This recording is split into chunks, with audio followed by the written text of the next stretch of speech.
कर्पूरिगौरं करुणावतारं संसारसारं भुजगेन्द्रहारं सदा वसन्तं हृदयारविन्दे भवं भवानी सहितं नमामि। श्री शिवाय नमस्तोभ्यम। आज आप सब सुन रहे हैं श्री शिव महापुराण कथा रुद्र संहिता के चतुर्थ खंड कुमार खंड से। आज की कथा में हम सुनेंगे देवताओं के द्वारा स्कंद का शिव पार्वती के पास लाया जाना, उनका लाड़ प्यार, देवों के मांगने पर शिवजी का उन्हें तारक वध के लिए देवताओं के मांगने पर स्वामी कार्तिकेय को देना, कुमार कार्तिकेय की अध्यक्षता में देवसेना का प्रस्थान, महिषागर संगम पर तारकासुर का आना और दोनों सेनाओं में मुठभेड़ होना, वीरभद्र का तारका के साथ घोर संग्राम करना, पुनः श्रीहरि और तारक में भयानक युद्ध होना। आज के दिवस हम इस पावन कथा का रसपान कर रहे हैं।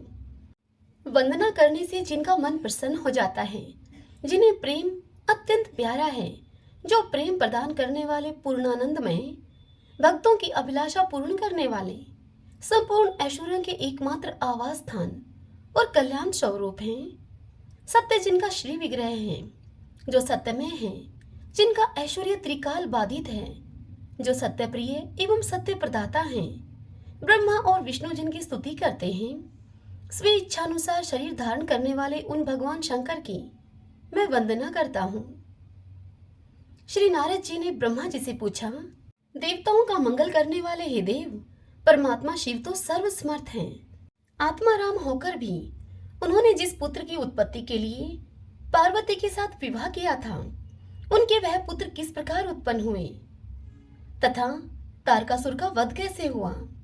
हे ब्राह्मण, मुझ पर कृपा करके यह सारा वृत्तांत पूर्ण रूप से आप वर्णन कीजिए। तब इसके उत्तर में ब्रह्मा जी ने कथा प्रसंग सुनाकर कुमार के गंगा से उत्पन्न होने तथा कृतिका आदि 6 स्त्रियों के द्वारा उनके पाले जाने, उन 6 की संतुष्टि के लिए उनके 6 मुख धारण करने और कर्तिकाओं के द्वारा पाले जाने के कारण उनका कार्तिकेय नाम होने की बात कही। तदंतर उनके शंकर गिरिजा की सेवा में लाए जाने की कथा सुनाई। फिर ब्रह्मा जी ने नारद से कहा कि भगवान शंकर ने कुमार को गोद में बैठाकर अत्यंत स्नेह किया। देवताओं ने उन्हें नाना प्रकार के पदार्थ, विद्याएं, शक्ति और अस्त्र शस्त्र आदि प्रदान किए। पार्वती के हृदय में प्रेम समाता नहीं था। उन्होंने हर्षपूर्वक मुस्कुराकर कुमार को परमोत्तम ऐश्वर्य प्रदान किया, साथ ही चिरंजीवी भी बना दिया। लक्ष्मी ने दिव्य संपत्ति तथा एक विशाल और मनोहर हार अर्पित किया। सावित्री ने प्रसन्न होकर सारी सिद्ध विद्याएं प्रदान की।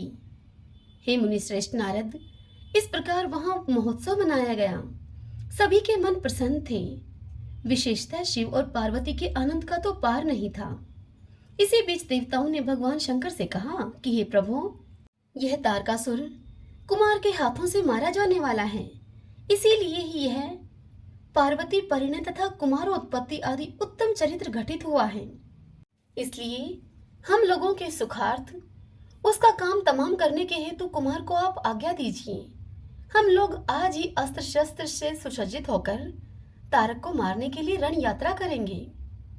ब्रह्मा जी आगे कहते हैं कि हे मुनि नारद, यह सुनकर भगवान शंकर का हृदय दयाद्र हो गया। उन्होंने उनकी प्रार्थना स्वीकार करके उसी समय तारक का वध करने के लिए अपने पुत्र कुमार को देवताओं को सौंप दिया। फिर तो शिवजी की आज्ञा मिल जाने पर ब्रह्मा, विष्णु आदि सभी देवता एकत्र होकर गुह को आगे करके तुरंत ही उस पर्वत से चल दिए। उस समय श्रीहरि आदि देवताओं के मन में पूर्ण विश्वास था कि ये अवश्य ही तारक का वध कर डालेंगे। वे भगवान शंकर के तेज से भावित होकर कुमार के सेनापतित्व में तारका का संहार करने के लिए रणक्षेत्र में आए। उधर महाबली तारका ने जब देवताओं के इस युद्ध उद्योग को सुना, तब वह भी एक विशाल सेना के साथ देवताओं से युद्ध करने के लिए तत्काल ही चल पड़ा। उसकी उस विशाल वाहिनी को आती हुई देख देवताओं को परम विस्मय हुआ। फिर तो वे बलपूर्वक बारंबार सिंहनाद करने लगे। उसी समय तुरंत ही भगवान शंकर की प्रेरणा से विष्णु आदि संपूर्ण देवताओं के प्रति एक आकाशवाणी हुई। आकाशवाणी ने कहा कि हे देवगण, तुम सब जो कुमार के अधिनायकत्व में युद्ध करने के लिए उद्यत हुए हो, इससे तुम संग्राम में दैत्यों को जीतकर विजयी होगे। आगे ब्रह्मा जी कहते हैं कि हे नारद, उस आकाशवाणी को सुनकर सभी देवताओं का उत्साह बढ़ गया। अब उनका भय जाता रहा और वे विरोचित गर्जना करने लगे। उनकी युद्ध कामना बलवती हो उठी और वे सब के सब कुमार को अग्रणी बनाकर बड़ी उतावली के साथ महिषागर संगम को गए। उधर बहुसंख्यक असुरों से घिरा हुआ वह तारक भी बहुत बड़ी सेना के साथ शीघ्र ही वहां पर आधमका, जहां कि वे सभी देवता खड़े हुए थे। उस असुर के आगमन काल में प्रलयकालीन मेघों के समान गर्जना करने वाली रणभेरियां तथा अन्यान्य कर्कश शब्द करने वाले रणवाद बज रहे थे। उस समय तारकासुर के साथ आने वाले दैत्य ताल ठोकते हुए गर्जना कर रहे थे। उनके पदाघात से पृथ्वी कांप उठती थी। उस अत्यंत भयंकर कोलाहल को सुनकर भी सभी देवता निर्भय ही बने रहे। वे एक साथ मिलकर तारकासुर से लोहा लेने के लिए डटकर खड़े हो गए। उस समय देवराज इंद्र कुमार को गजराज पर बैठाकर सबसे आगे खड़े हुए। वे लोकपालों से घिरे हुए थे और उनके साथ देवताओं की महती सेना थी। तत्पश्चात कुमार ने उस गजराज को तो महेंद्र को ही दे दिया और वे स्वयं एक ऐसे विमान पर आरूढ़ हुए जो परम आश्चर्यजनक तथा नाना प्रकार के रत्नों से सुशोभित था। उस समय उस विमान पर सवार होने से सर्वगुण संपन्न महायशस्वी शंकर पुत्र कुमार उत्कर्ष शोभा से संयुक्त होकर सुशोभित हो रहे थे। उन पर परम प्रकाशमान चमर डुलाए जा रहे थे। इसी बीच बल अभिमानी एवं महावीर देवता और दैत्य क्रोध से विवल होकर परस्पर युद्ध करने लगे। उस समय देवताओं और दैत्यों में बड़ा भारी घमासान युद्ध हुआ। क्षण भर में ही सारी रणभूमि रणमुंडों से व्याप्त हो गई। तब महाबली तारकासुर बहुत बड़ी सेना के साथ देवताओं से युद्ध करने के लिए वेगपूर्वक आगे बढ़े। उस रण दुर्मुत तारक को युद्ध की कामना से आगे बढ़ते हुए देखकर इंद्रादि देवता तुरंत ही उसके सामने आए। फिर तो दोनों सेनाओं में महान कोलाहल होने लगा। तत्पश्चात देवों तथा असुरों का विनाश करने वाला ऐसा द्वंद्व युद्ध प्रारंभ हुआ जिसे देखकर वीर लोग हर्षोत्फल हो गए और कायरों के मन में भी भय समा गया। इसी समय वीरभद्र कुपित होकर महाबली पर्वत गणों के साथ वीराभिमानी तारक के समीप आ पहुंचे। वे बलवान गणनायक भगवान शिव के कोप से उत्पन्न हुए थे। अतः समस्त देवताओं को पीछे करके युद्ध की अभिलाषा से तारक के सम्मुख वह डट गए। उस समय परमत गणों तथा सारे असुरों के मन में परम उल्लास था।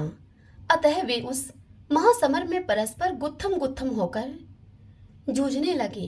तदंतर वीरभद्र से तारका का भयानक युद्ध हुआ। इसी बीच असुरों की सेना रण से विमुख होकर भाग चली। इस प्रकार अपनी सेना को तितर बितर होते हुए देखकर उसका नायक तारकासुर क्रोध से अब भर गया और 10,000 भुजाएं धारण करके सिंह पर सवार होकर देवगणों को मार डालने के लिए वेग पूर्वक उनकी ओर झपटा। वह युद्ध के लिए मुहाने पर देवों तथा परमत गणों को मार मार कर गिराने लगा। अब तब परमत गणों के नेता महाबली वीरभद्र उसके उस कर्म को देखकर उसका वध करने के लिए अत्यंत कुपित हो उठे। फिर तो उन्होंने भगवान शिव के चरण कमल का ध्यान करके एक ऐसा श्रेष्ठ त्रिशूल हाथ में लिया जिसके तेज से सारी दिशाएं और आकाश प्रकाशित हो उठे। इसी अवसर पर महान कौतुक प्रदर्शन करने वाले स्वामी कार्तिकेय ने तुरंत ही वीरबाहु द्वारा कहलाकर उस युद्ध को रोक दिया। तब स्वामी की आज्ञा से वीरभद्र उस युद्ध से हट गए। यह देखकर असुर सेनापति महावीर तारक कुपित हो उठा। अब वह युद्ध कुशल तथा नाना प्रकार के अस्त्रों का जानकार था। अतः देवताओं को ललकार ललकार कर उन पर बाणों की वृष्टि करने लगा। वह उस समय बलवानों में श्रेष्ठ असुरराज तारक ने ऐसा महान कर्म किया जिससे कि सारे देवता मिलकर भी उसका सामना न कर सके। उन भयभीत देवताओं को यों पिटते हुए देखकर भगवान अच्युत को क्रोध हो आया और वे शीघ्र ही युद्ध करने के लिए तैयार हो गए। उन भगवान श्री हरि ने अपने आयुध सुदर्शन चक्र और शारंग धनुष को लेकर युद्ध स्थल में महादैत्य तारक पर आक्रमण किया। हे मुने नारद, तदंतर सबके देखते ही देखते श्रीहरि और तारकासुर में अत्यंत भयंकर एवं रोमांचकारी महायुद्ध छिड़ गया। इसी बीच अच्युत ने कुपित होकर महान सिंहनाद किया और दधकती हुई ज्वाला के से प्रकाश वाले अपने चक्र को उठाया। फिर तो श्री हरि ने उसी चक्र से दैत्यराज तारक पर प्रहार किया। उस प्रहार की चोट से अत्यंत व्यथित होकर वह असुर पृथ्वी पर गिर पड़ा। अब परंतु वह असुर नायक तारक अत्यंत बलवान था, इसलिए तुरंत ही उठकर उस दैत्यराज ने अपनी शक्ति से हरि के चक्र के टुकड़े टुकड़े कर दिए। हे मुनि नारद, भगवान विष्णु और तारकासुर दोनों ही बलवान थे और दोनों में अगाध बल था, अतः युद्ध स्थल में वे परस्पर अब जूझने लगे। हरि ओम तत्सत। श्री शिवाय नमस्तुभ्यम। भगतजनों, आज की यह कथा यहीं पर पूर्ण हुई।